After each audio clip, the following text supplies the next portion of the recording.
Hi everyone, you're watching Halborn Flash Videos, and today with us we have Akshay and Roman, who are from Savvy DeFi. So very quickly, guys, thank you so much for joining us, and maybe you could go ahead and introduce yourselves to our audience.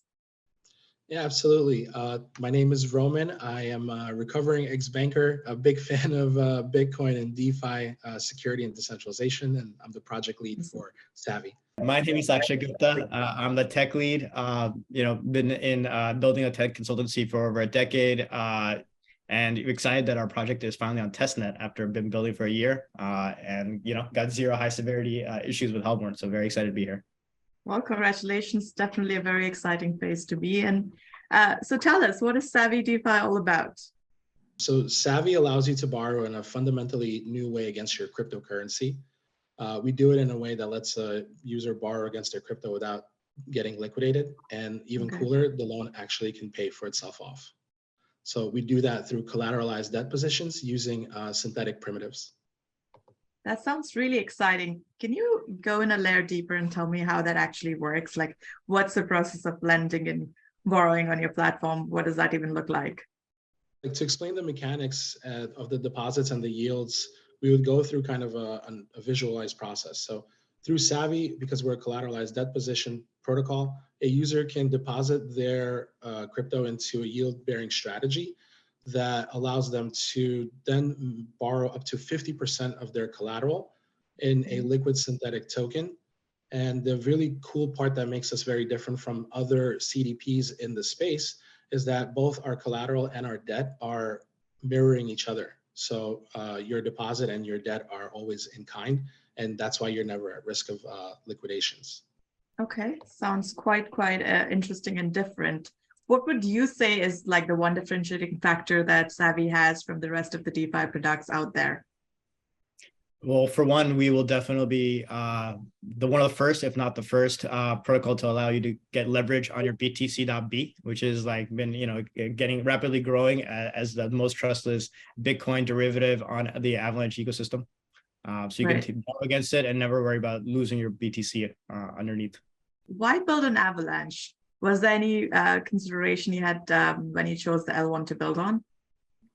We did a very rigorous kind of across all the chains study. We looked at decentralization, security, liquidity, community, ethos, and across everything we found Avalanche to be the best. ETH obviously is a very popular ecosystem, but the gas fees are very high on there, and the finality is very slow.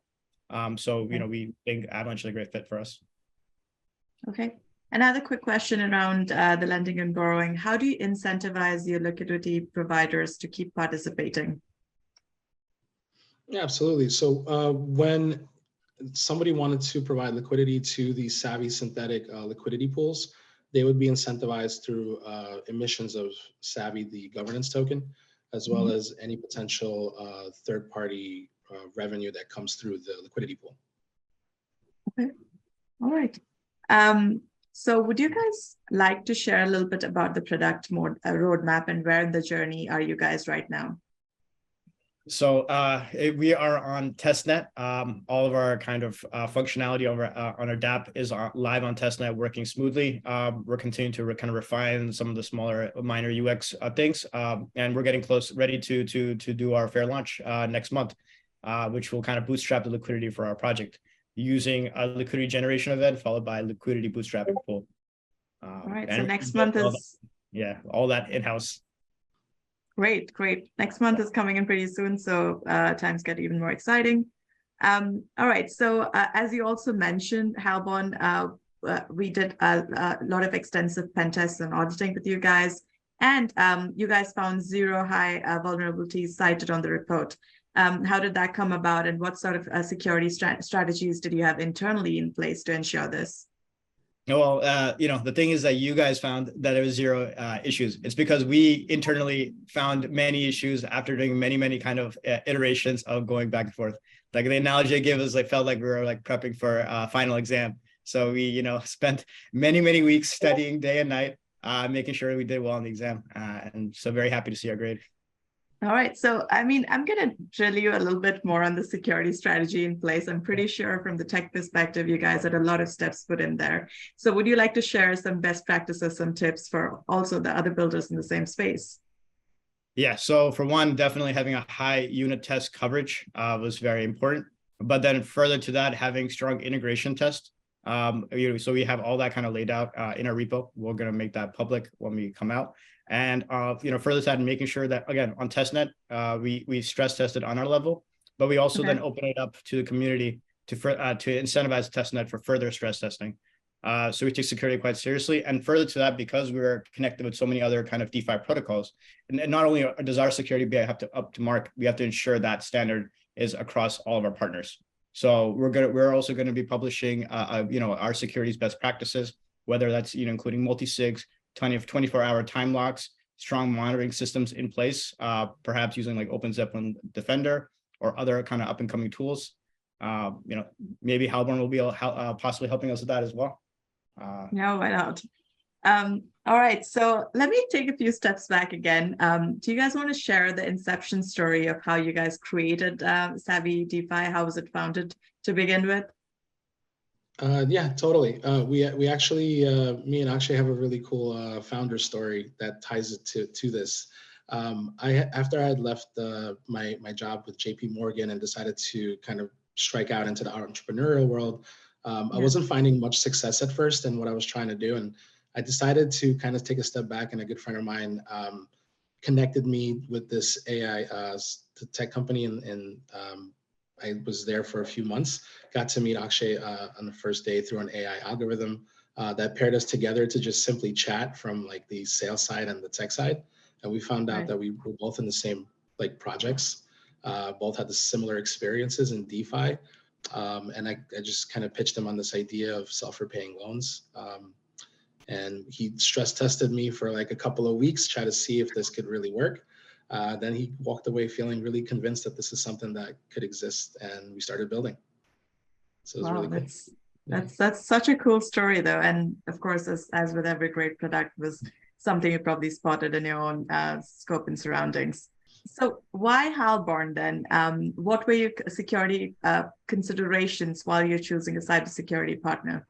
Yeah, in the same way that we looked at almost all the L1s and made a very comprehensive comparison. We looked at over 20 auditors when I was doing my R&D. Again, so many of the parameters include like reputation, a track record, the quality of the audit reports, the history of like hacks and exploits on previous projects that the auditors covered. Obviously, the size of the firm. The support, so like I felt like I even met the founders. I felt very like, our values aligned. So all those things, Halborn scored the highest overall. And, also like they have such a strong presence, specifically in the Avalanche community, working on similar projects to us and our partners. We also got positive reception from them about their experience with Halborn. So all those things tie back to Halborn being a good auditor. And I feel like they actually did a great job in my experience working with them. So excellent. Always great to hear that. So Akshay and Roman, do you have like any alpha to drop on what's coming in next for the community? Any cool features we can watch out for? Of course, we're all looking forward to the mainnet launch as usual. We're going to be creating an incentivized testnet for people to get into Savvy and test out the UI UX. So that's going to be something really big. We're going to be doing a Galaxy campaign with the Halborn community, such that for various conditions that are met as a supporter of Halborn and our project, you'll be eligible to mint an NFT that will give you kind of red listing powers to get early access and other benefits on our protocol, including the fair launch. So that sounds fun and super exciting. Okay, looking forward. All right, so guys, just to end this interview from something from your experience, hopefully, if you guys could look back at your own journey, is that a piece of advice that you would give to yourself before you started Savvy DeFi that you wish you knew now? For me, it's definitely like, I spent, like I said, over a decade in the Web2 world. And, and I've now been full-time in Web3 for over a year now. The biggest difference has been just how collaborative this environment is. Like, had I, knowing what I know now, I would be asking for help much earlier. because, Right. such a small, like what, 5% of people have crypto. There's such a big space to grow in that we're at the stage where we need to really help each other out. And I feel that I've tried to help out as much as possible now because people have been stepping up and helping me out so much. And so I wish I asked for help earlier. Absolutely. I think collaboration is one of the best things about Web3 overall. What about you, Roman? Well, one of the things I would love to say is that for anyone that wants to get into this space, the best way of doing that is really to just get out there and start connecting with the builders. Show up to the conferences or show up to these virtual summits. Go to the spaces, the clubhouse rooms. Talk to the builders. They're the best way for people to get in to the space. And if they don't know exactly how to do it, that's I've found to be one of the quickest ways to kind of get yourself ingrained. And to echo Akshay's point, ask for help early, ask for help often. There's so many people here that are willing to help just because they want to see you and your ideas succeed. And yeah, we're just really excited to be a part of this growing, really vibrant ecosystem. Yeah, that I feel is kind of like the ethos of Web3 anyway. Everyone is here to help, collaborate, build stuff together. Thank you so much, guys. It was absolutely wonderful talking to you and learning a little bit more about Savvy DeFi. To our viewers, stay tuned. Much more fun content coming up very soon. Thank you.